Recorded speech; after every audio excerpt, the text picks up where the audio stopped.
लवकरात लवकर जा, त्याला औषध आणू देऊ नको, त्याच्या सगळं त्याच्यासोबत विघ्न कर. आणि जर तू विघ्न केलं पुढे राजाराम काय बोलताय का,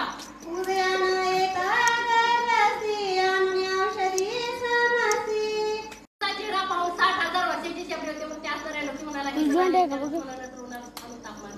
33 वर्षाने दूर असणारे ते असणारा द्रोण गेला आणि चंद्रगिरी पर्वताच्या ठिकाणी ते असणाऱ्या पर्वताला द्रोणागिरी पर्वत नाव प्राप्त झालं. म्हणून त्या द्रोणागिरी पर्वताच्या असं काळ निघाला. हा राजा रावण सांगू लागला,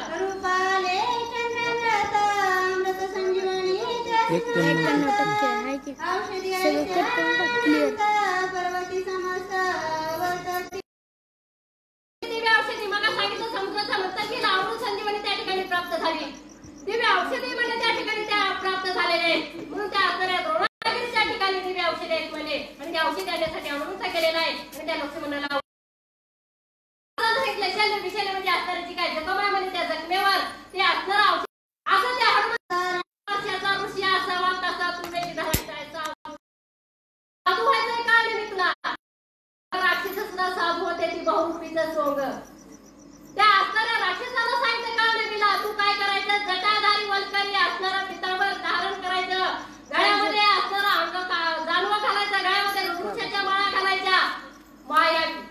मायावी साधू व्हायचा, डुप्लिकेट साधू व्हायचा, असा वेश तू धारण करायचा काय मी असं राजा रावण सांगू लागला.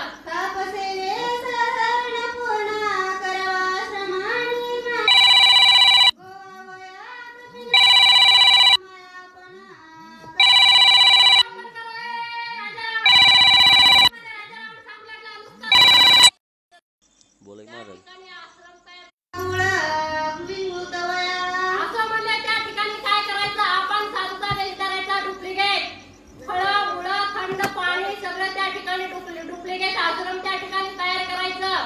आणि कसं तयार करायचं की खरंच हा 60,000 वर्षाचा तपस्वी आहे, ह्याच्याकडे फळमुळं आहेत, असणारं पाण्याचं कंबूल आहे. आणि हनुमंताने गोळामुळ गोवावं असणाऱ्या हनुमंताने त्या ठिकाणी काय व्हावं, त्या ठिकाणी अडकून पडावं आणि तुझ्या पैशीचं थांबावं असं तू आश्रमाने त्या ठिकाणी तयार करावं असं काळ निघाला. राजा रावण बोलू लागला,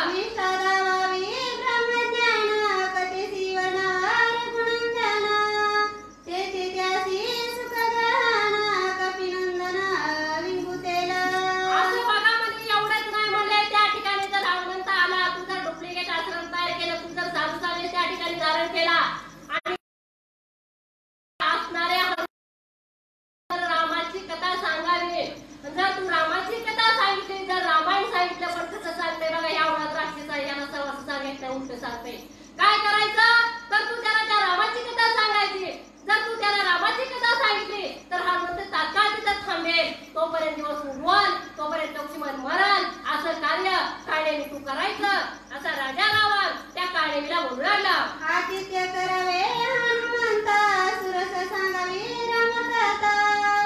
जेणे गुंती पडे कपिनाथा तेथे सर्वथा करावे. तेथे सर्वथा करावे, तेथे गुंती पडले कपिनाथा असणारा कपिंद्र म्हणजे हनुमंत त्या ठिकाणी गुंतला जाईल. त्याला रामकथा सांगावी, त्याला गोड गोड बोलावं. आता पहिल्यांदा जर कडू बोललं तर युद्ध लगेच होतंय, मग भांडण करताना सुद्धा आधी गोड बोलावं लागतं.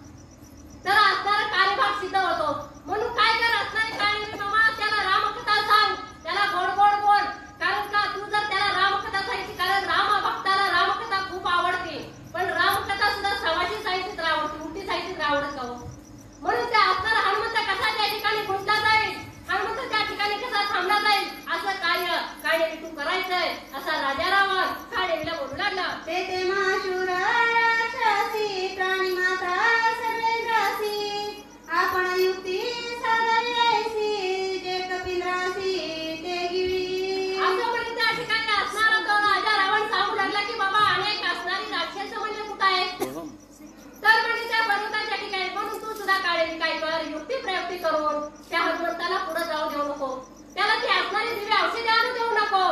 जेणेकरून तुला जेवढं साधल तेवढं तू साधून घे असं परत परत राजा रावण त्या काळेवीला सांगू लागला. औषधी समीप सविस्तर गळे संपूर्ण सरोवर सुंदर कमळी मनोहर तेथे कपिंद्र गोवा. असं म्हणजे असं सुंदर आश्रम तयार करायचं म्हणजे तिथं फळं फुलं पाणी थंडगार तळ एवढं सुंदर आश्रम तयार करायचं. डुप्लिकेट की असणारा कपिंद्र म्हणजे असणार हनुमंत इथून जाणार नाही, इथंच थांबेल. मला सांगा आता एवढी गोड कथा आपण रात्रभर इथून अर्ध्यात उठून जाऊ का? कधी जाणार नाही. म्हणून ते असणारे काळीला सांगलं की तू असा आश्रम तयार कर की असणार हनुमंत तिथून उठून जाता कामा नये, दिवस उगवता कामा नये. दिवस उगवेपर्यंत त्याला तिथं थांबवायचं. दिवस उगवला की आपला कार्यभाग झाला. सांगू लागलं. गमनात शीघ्रगती सर्व प्रकारे असे शक्ती जेणे मरण पावणार होती तेथे युक्ती साधावी. म्हणून मी तुला हात जोडून सांगतो बाबा तू शीघ्र गतीनं जा. युक्ती प्रयुक्ती करून हनुमंत मरेल एवढा कार्यभाग तू करावा. त्या काळीला परत परत हा राजा रावण सांगू लागला. मी तुझा सांगू कपट जाती तव ते केवळ कपट मूर्ती तेथे माझी काय युक्ती सर्वथा मारुती मारावा. असं म्हणजे त्या ठिकाणी असणारा राजा रावण सांगू लागला की तुला कपट शिकवायची काय गरज नाही रे बाबा. तू आधीच कपटाची मूर्ती आहे मला. मी बाचा तू मामा दोघं सारखं. तुला कपट सांगायची काय गरज नाही म्हणजे तू पहिलाच कपटाची मूर्ती आहे म्हणले. आणि मारुतीला कसं मारायची ही सुद्धा तुला सांगायची गरज नाही. तू काय कर ताबडतोब जा आणि त्या मारुतीला अडव. असं परत परत राजा रावण किती विनवणी करते बघा. या अरे मूर्खाच्या रामाची विनवणी केली असती तर तुझी सोडवणार आहे. त्या मूर्खाची विनवणी करून तुला काय मिळणार आहे. परत परत त्या असणाऱ्या काळीला सांगू लागला तू लवकर जा आणि त्या हनुमंताला अडव असं काळीला बोलू लागला. मरण पावल्या हनुमंत सौमित्र मरेला त्वरिता मरण पावेला रघुनाथा दोघा मृत्य त्याचे नी. अजून त्या ठिकाणी असणारा राजा रावण सांगू लागला जर हनुमंत गेला तर राम मरतय, लक्ष्मण मरतय, दोघं बी मरत्याती. हनुमंत मरतय, राम मरतय, लक्ष्मण मरतय. मग आपलंच कार्य साधतय. पुन्हा आपलंच राज्य येतंय कलियुगाचं.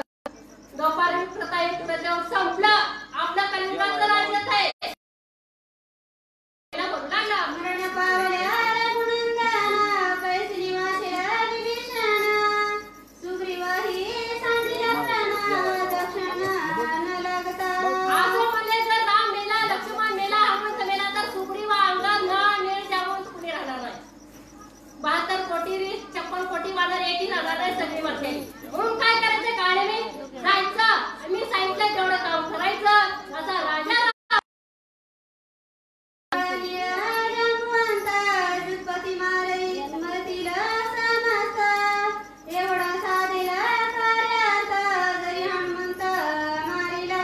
असं बाबा म्हणजे जर तू हनुमंत मारला तर नळ नीळ जांबवंत सुग्रीव सगळी 18 पद्म वानर 72 कोटी रीस मध्ये असणारे अस्वल सगळी मरते कुणी राहत नाही. मग मला सांगा राम लक्ष्मण मेल्यावर आपण राहू आपण सुद्धा मरणार. असा तो असणारा राजा रावण त्या काळीला बोलू लागला. म्हणून धरिले दोन्ही चरण देणार राज्य जाण चिंता सागरी गुणता पूर्ण तारो आपण स्वय व्हावे. असं बाबा मी या चिंता सागराच्या ठिकाणी जाईल बाबा जा. सुरेश गाडेकर पाटील आणि सूर्य अंजनाबाई जगताप अंबाबाई. आमच्या बाजारात 14 चौकडीचं राज्य होतं. त्यानं सांगितलं की अर्धा राज्य अर्ध लक्ष्मी तुला देईल. म्हणून तू तात्काळ जा आणि अर्धा राज्य अर्ध लक्ष्मी तुला हनुमंताला जर मारले तर आपण दोघांच्या लंकेच्या ठिकाणी राज्य करू. म्हणून तू जा आणि त्या असणाऱ्या हनुमंताला मार, त्याला अडव असा राजा रावण बोलू लागला. मग ग्लानी घाती होता पडे चरणावरी माग होता मग होतसे प्राणंतरावस्था जीवदाता तू होई. असं त्या ठिकाणी असणाऱ्या हनुमंताला राजा रावण त्या असणाऱ्या काळीला राजा रावण सांगू लागला की बाबा तूच माझा प्राण वाचवणार आहे. म्हणजे तुझ्याशिवाय आता माझं कोणी मुलं नाही. म्हणजे अखेर कुमार गेला, सगळी मिली पुढे राहिली नाही. म्हणजे फक्त तू एकटा मला या संकटातून वाचवणार आहे. म्हणून तू काय कर तात्काळ जा आणि त्या हनुमंताला विघ्न कर. हनुमंताला त्या ठिकाणी अडकावून ठेव तर आपला कार्यभाग होतोय. असा तो असणारा राजा रावण त्या काळीला बोलू लागला.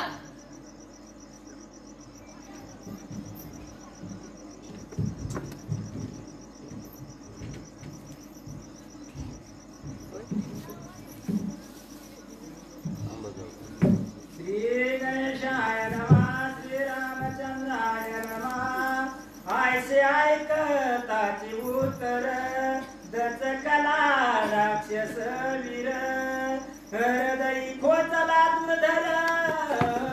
कपट प्रकार भला नव्हे. पांडुरंगा करू प्रथम मना दुसरे चरण संताचिया त्यांच्या कृपाने कथेचा विस्तार वावली सद्गुरुदास तुका संत श्रोते मायबा राक्षसाच्या कुळात जन्मला वा पंथच कला म्हणला बाबा ही म्हणते हाती संग दांडू खेळायचा दत्त म्हणला कपट करणं बरं नाही कपट केल्यावर कुणाचं चांगलं झालं म्हणला कपट करिता हिरण्य काश्यपूया खंडाची खंड केली वपू एक रामाचा कोण प्रतापू रुद्र रूपाची कपट करीता हिरण्यकशिपू आणि म्हणले भक्त प्रल्हादाला काय केलं म्हणले अहो म्हणले किती प्रयोग करून बघितले म्हणले तरी म्हणले कुठे तू जाणार आहे जरी सरी कसती पाशाने भरला आणि आठाव नाही उरला म्हणला हाय का ह्या कोरड्या खंबा तू जाणार आहे हो म्हणला एक क्षणवक्की नव्हतं एक कणभर सुद्धा जागा रिकामा नाही म्हणला कोरड्या खांबावर लात मारली नरसिंहाचं रूप धारण केलं असणार आणि म्हणले त्या भक्त प्रल्हादाचं रक्षण केलं आणि हिरण्यकशिपूचा नाश केला आणि म्हणे ही तर बाबा मला आपल्या जोडीचा पैलवान असावा महाराज ही म्हणला आता मला जा म्हणते मी माघारी येईन का आणि लेकरा बाळात राहीन का कपट साजिले अमरेंद्र भजे जाती रे कपट साजिले अमरेंद्र या भगे जाती रे शरीरे कपट साजिले चंद्र क्षणे रोगे कपट साधले म्हणजे थोर ते किती राजा इंद्राने कपट केलं म्हणला गुरुपत्नीचा अभिलाष केला आणि चंद्राने काय केलं म्हणलं दार राख्याचं काम केलं महाराज दार राख्या व्हायचं नाही आणि म्हणले पुन्हा त्याच्या अंगाला हजार भग पडले आणि ह्याला म्हणले काय आणि म्हणले ह्याच्या असणार म्हणले तोंडाला काय स्वरूपी म्हणले चंद्राचा डाग लागला कपट करणं बरं नाही प्रमाण देऊन कोण कारणे मी मनाशी बोलत आहे खावन जेवण या घर गेले ऐसे मानी रे सहस्रार विने सांडून हस्त पाल या छेदने शेकी प्राणे जमदग्नी निघाला ऋषीच्या आश्रमात जमदग्नी म्हणले शास्त्रातून जमदग्नी ऋषीच्या आश्रमात गेला आणि म्हणलं महाराज सर्व सैन्य भुकेनं म्हणले तहानेने व्याकुळ झालेले पाणी अन्न द्या आणि सर्व सैन्याला म्हणले पाणी पालचं वैरण सरळ सारा दिला आणि म्हणले माझा पंचपक्वानाचं जेवण म्हणले एका सांग पूजा झाली आणि म्हणले महाराज काय गरज होती का म्हणला जोर निघाला नाही चूल पेटली नाही महाराज स्वयंपाक कुठून केला अरे म्हणलं ही माझी काम देते त्याची काम चा विचार केला हजार हात गळून पडले शेवटी प्राणाला मुकावं लागलं साधू संताला कपट करणं बरं नाही मळकलेला येणे रावणे राजान साजिन भीक मागो गेला पण सीते कोराने येई मागे राजा रावणाची संपदा किती होती म्हणले 6 लाख नात होते 1.5 लाख पंतू होते म्हणले 80,000 पैशाचा मालक होता 2 लाख पंतू होता यावर एकट्या निवडणुकीला उभा राहिला असता बिनविरोध निवडून आला असता पण काय केलं पावली सीतेचा विनाश केला 4 पदराची झोळी बगलेमध्ये अडकवली आणि आई म्हणला आणि भिक्षा वाढ म्हणून तिथं मी थांबला नाही पुढे काय करतोय माता म्हणे याची याची कपडे मिळविले या गुळीची सुपुत्र घेण्याची इच्छा मनामध्ये झाली राज्य गेला वैभव गेला अगलतले गेले बगलतले गेले आठवड्यातले गेले कातड्यातले गेले नात्यातले गोळतेतले सगळे गेले कुणी म्हणले दिवा लावावी शिल्लक राहिलं नाही हे तर हासिकाची खायची या कपड्या नाडी ईश्वरत्व साडून मानाची स्वयंभिके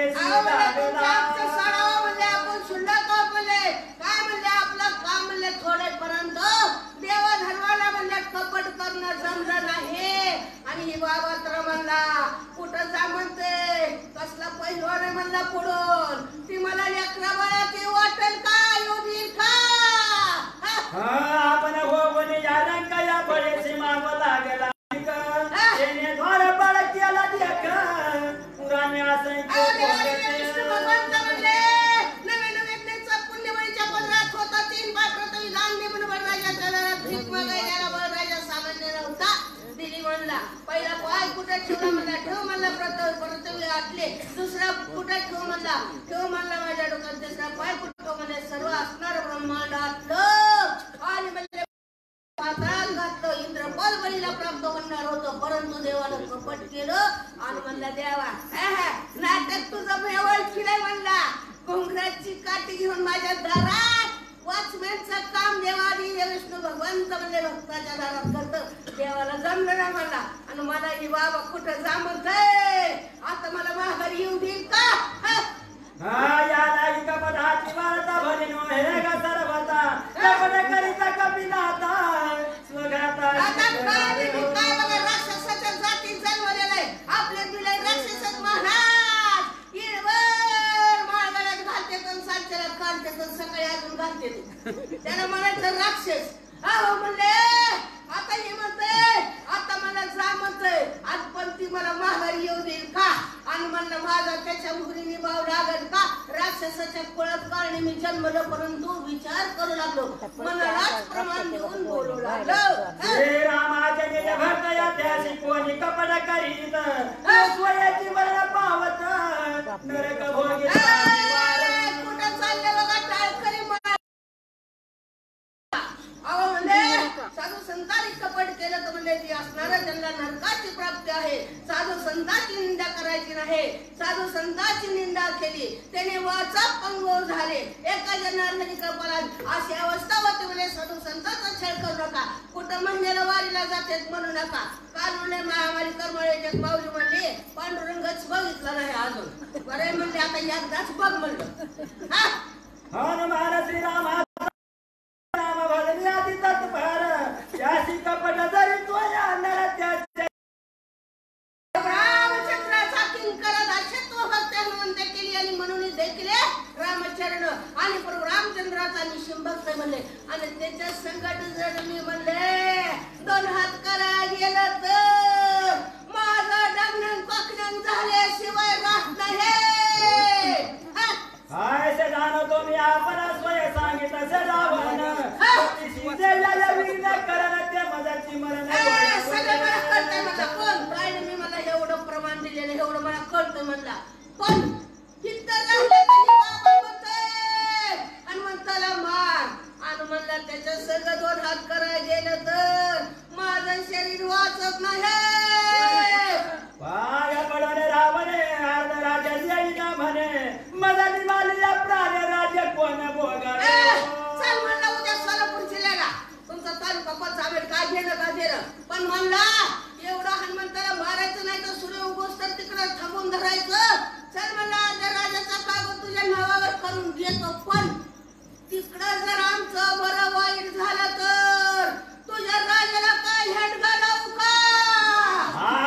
वंचना रावयाच्या तर रावणाचा करीला घात त्याला पैसा हनुमंत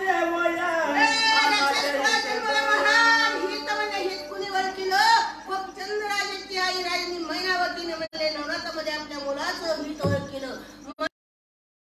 आपलं स्वतःच हित ओळखलं म्हणला आता इथं थांबलं तरी बाबा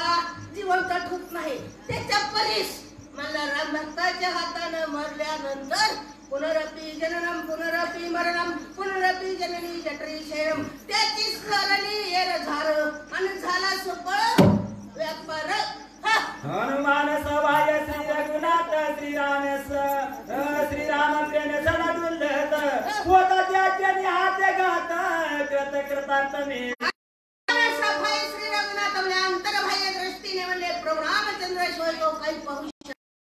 त्याच्या हातानं जर मला मरण आलं तर कृत कल्याण झालं म्हणजे माझ्या जन्माचं सार्थक विचारून या मला देत रावणा वचने तुम्ही आता उल्लेख बोली समर्थ जनी मला मोठ्याच्या मुली काय करते लाल पटकेला राम रामन पांढरा तुझं काय मला महाराज तुम्ही मोठं आणि तुमचा शब्द मोठा आपल्या लंके खाय का कोणी तुम्ही मागताल तसं करतो हाय कोण आहे थोडा बोलणं गोष्ट तुझ्या उत्तर वेगळे करून नमस्कार निशा कर होता का त्याच्या मनात जायचं पण बरंच म्हणले त्याला राजी केलतं म्हणले अहो आमच्या आईने म्हणायचं गुडघ्याला मुंडासं बांधावं त्याचा विचार घ्यावा तसं त्याला बळच राजी केलतं आणि म्हणला आता म्हणले महाराज तुमचं वाटारा कोणी नाही हनुमंतांनी पुन्हा कारण मी उड्डाण घेतलं म्हणतात पर्वता पावे तव मारुती अथवा आपण गेला शीघ्र गती माया किल्ल्याची निगुती ती निशिती परिसावे हनुमंतराय पर्वतावर पोहोचण्याच्या अगोदर ही कोण गेलं म्हणले डोंबलेकट महाराज गेलं म्हणले आणि त्याने कशा प्रकारचं तिथं भावी स्वरूप निर्माण केलं अगदी चित्त देऊन ऐका हे ते जाऊन या रक्षकन केला श्रम निर्माण फळे जळया संपूर्ण वृक्षारोपण अगदी असणारा सुंदर असा आश्रम निर्माण केला फळे जळे सुंदर फळाची झाडे लावलेले थंडगार पाण्याची व्यवस्था केलेली गरम पाण्याची व्यवस्था केली अजून मी काही व्यवस्था केली आपण घेऊन अग्निहोत्र या तापस वेषणीच्या आचर दिसे उपवासी निरंतर गेले बुधर कपाटी आपण कसा बुवा झाला म्हणले महाराज अहो म्हणले ऐसे कैसे झाले साधू आणि कर्म करून म्हण ऐसे कैसे झाले म्हणून अंगाला राख लावले म्हणले आणि म्हणले उमराच्या मनेची माळ घातली कापडाला निवेदाचा पट्टा वळला हातात गांड्याचा चोटा घेतला आणि बसाया असला कट्टा बुवा झाला संभाराया परिधान त्या श्रीवर कलांबर वक्री वाढलेच न शुभारा ती अंगावर केस वाढलेले विचित्र आहेत आणि कपड्याला म्हणले भस्म लावलेला आहे आणि अशी विचित्र आकृती आणि जुनाट खोडा कसा म्हणले महाराज लय दिसाचा साधू असावा तर सर्व पदार्थ कारण मी केलं म्हणतात काग खळया हात या लिंग घोडा दे केशात वानप्रस्थ रूपाची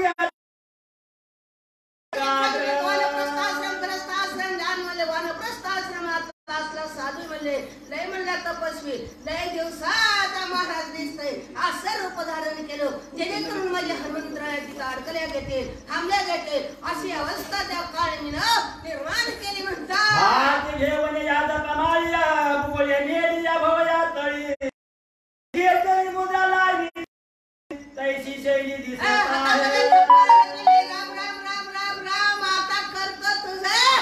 काम असं नाटक म्हणजे मनामध्ये मध्ये कोण आहे मुखामध्ये राम भगवे मध्ये सूर्याची अवस्था त्या काळीनं निर्माण केलेली आहे आणि कधी हनुमंतराय येतो आणि केव्हा त्याला अडथळा विघ्न घोटाळा करतो अशा प्रकारची अवस्था आणि त्या काळीने मनामध्ये एकाग्र मन बकवता करून या ध्यान काय आगमन आता काय काय ठरवलं या एकाग्र मन केलं आणि भगवत ज्या ठिकाणी म्हणले एक नाथ महाराजांनी बाबा काकांनी परिहार दिला म्हणले आणि भगवत म्हणले असतो आणि हात म्हणले डोळे मिटून बसतो एका पायावर साधू बोले महाराज चांगले दिसते म्हणून माशेचं दर्शन घ्या येतात आणि पुन्हा काय करतो उदका माझे सेवका जायचा कोण या सात्विक जळवाची पुण्यश्लोक काय साधे कधी हात म्हणले पाय जोड म्हणले असणारे डोळे मिटून बसतो आणि म्हणले तसा म्हणले आणि हा साधू बा नकली डुप्लिकेट साधू म्हणायचं महाराज त्याला 4 दिवसाला माळ काढतोय 2 दिवसाला घालतोय पुन्हा कुटीला ठेवतोय त्याला म्हणायचं डुप्लिकेट साधू आणि वारीला मी जातोय आणि तिथं आलं तर म्हणले म्हणले रुपये न देता महागारी येतोय येतानी लोकांच्या नव्याच्या प्यातोय त्याला म्हणायचं डुप्लिकेट साधू हा मशी आली या दृष्टी तळ्या गटका वने सगळा गिळी कपडा निळी या कपिया गमन शैली आणि मच्छाली या दृष्टी तळी मासा दृष्टी पडला की गटकून खातोय तसा हनुमंतराय कवा येतोय कवा त्याला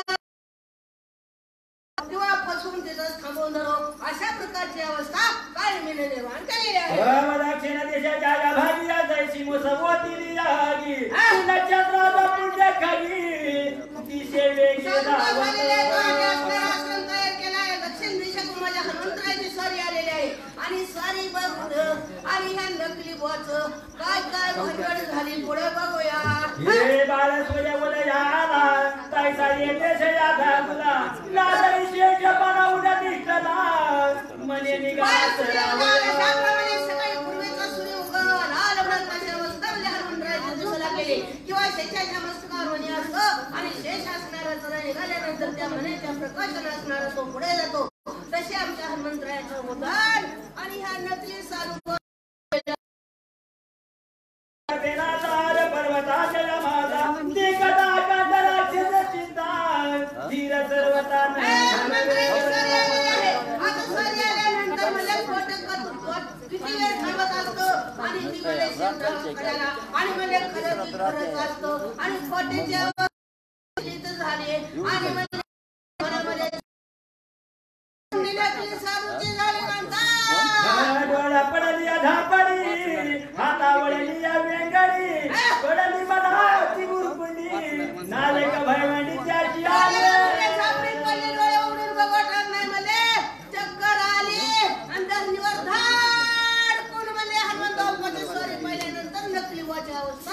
मग सावध भोवनी या पायी विचारून आपुलाचं देई मध्ये मला झाले या काही आठवण नाही कार्याची बळ्यात उठून बसलो आणि पुन्हा काय म्हणते अरे मी माल कपाशी म्हणले पैज करून आलो म्हणले अरे अर्ध राज्य हाय आणि म्हणले मी आलो कशाला आणि मी उभं कसं बळ इथं येणेवणी पडलोय उठून बसलो आणि पुन्हा म्हणले काय करताय सगळं जन्माचे निजा झालं मला जोड आले या साचार आणि या दूषित पामर स्वहित विचार ना आम्ही पुण्य केले विठ्ठले कृपा केले आणि म्हणले माझ्या जन्मजन्माच्या सुकृत पदरात पडणार आहे म्हणले आणि मी काय म्हणले येडा म्हणले असं का म्हणले चक्कर येऊन पडलोय असा काढी मी मनामध्ये विचार करू लागला स्वामी कार्य साधा येते की मुक्त व्हावे या कपी हसते कार्याचे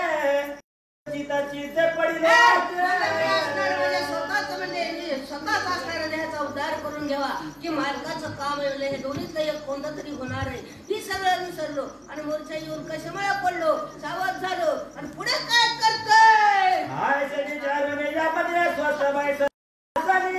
कपिले देखिला दुरोनी मग धावून तेथे आला अशा प्रकारे म्हणजे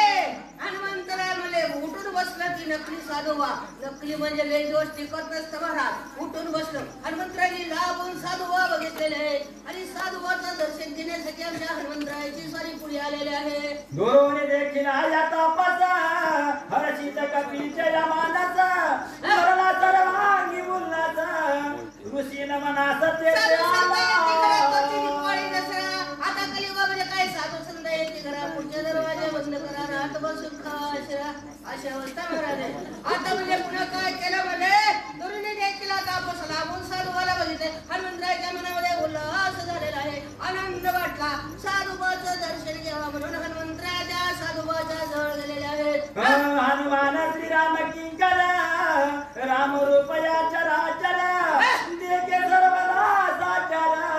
प्रेमा थोर श्रीरामे श्रीरामाचा किंकर नौकर दाशक्त व भक्ती हनुमंत केली आणि म्हणून देखील रामचरण आणि म्हणजे राम रूप चराचर सर्व सृष्टीमध्ये चर आणि आचर जीव सजीव निर्जीव मध्ये राम पाहत होते आणि देखील सर्वला साचार प्रेमा थोर श्रीरामे संत येती घरा आणि साधुबाचं दर्शन घेण्यासाठी माझ्या हनुमंतरायाची स्वारी गेलेली आहे ज्याची जैसी अंतरवृत्ती ते जगाते तैसेची देखती तेरी विषयाची या उपपती लोक संपत्ती ज्याची जैसी अंतरवृत्ती आमच्या गावातली गोष्ट आहे महाराज पुढील वाचक चंद्रशेखर आणि सूचक प्रभाकर पाटील पांढरे त्यांनी माहिती होतं का गावाचं तिसऱ्या बाईपाशी म्हणली दोन पहिल्या चोरलेत पण दोन शेर दळून आणले कारण का मन चोरलं होतं आणि म्हणले अंतरीचे धावे स्वभावे बाहेर इंदरिताई परी आवरेना आम्हाला स्वतःच असणारा जसा चष्मा दृष्टी असेल तशी सृष्टी दिसत असते असे म्हणले हनुमंत साधनात होते सर्व ठिकाणी राममय अवस्था माझ्या हनुमंतरायाची झालेली होती सजनाच्या या मुख्य रक्षण आपण जगत एखाद्या या ब्रह्मपुराण कपट चिन्ह तोल्याने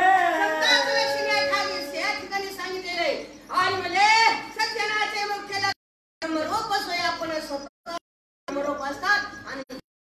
ब्रह्ममय अवस्था म्हणजे त्या संतांचं दर्शन या ठिकाणी गावा काका सांगतात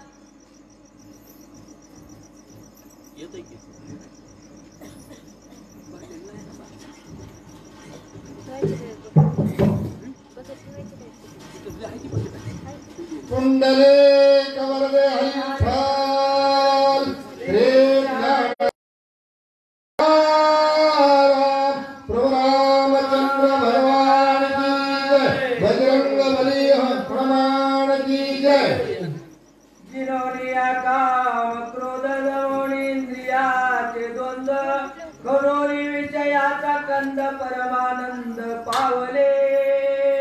गजानन गणेशपती नाथ माऊली प्रभू रामचंद्र सद्गुरु माऊली श्रोत्यांना शिरसावंदे होऊन कथेचं अनुसंधान असं आहे. या ठिकाणी सांगितलं गेलं ज्याप्रमाणे जे साधू संत असतात, जे योगी जन असतात, जो विषय आहे तो विषय मुळापासून नाहीसा करतात आणि जे असणारे 10 इंद्रिय आहेत त्याला आकळतात. सोललं मोकळं तर कुठे बी जातंय, काही करतंय, कसं बी राहतंय, पण त्या ठिकाणी त्याला आकळावं लागतंय, थांबवावं लागतंय. कळतंय हो पण राहतच नाही. हे जे विषय आहेत त्यांना ते अनावर झालेलं असतं, त्याच्यामुळे ते वाहतच असतात. पण जे योगी साधू संत सज्जन असतात ते त्याच्यावर विजय मिळवतात, ते आपल्या ताब्यात घेतात आणि या ठिकाणी असणारं जे काही कृत्य कल्याण आहे ते सार्थक आहे ते म्हणजे या ठिकाणी असणारा आणि करू शकत आहेत. त्याची दृश्य द्रष्टा दर्शन ध्येय ध्याता आणि ध्यान ज्ञेय ज्ञाता आणि ज्ञान अवघे चित्गण भासता.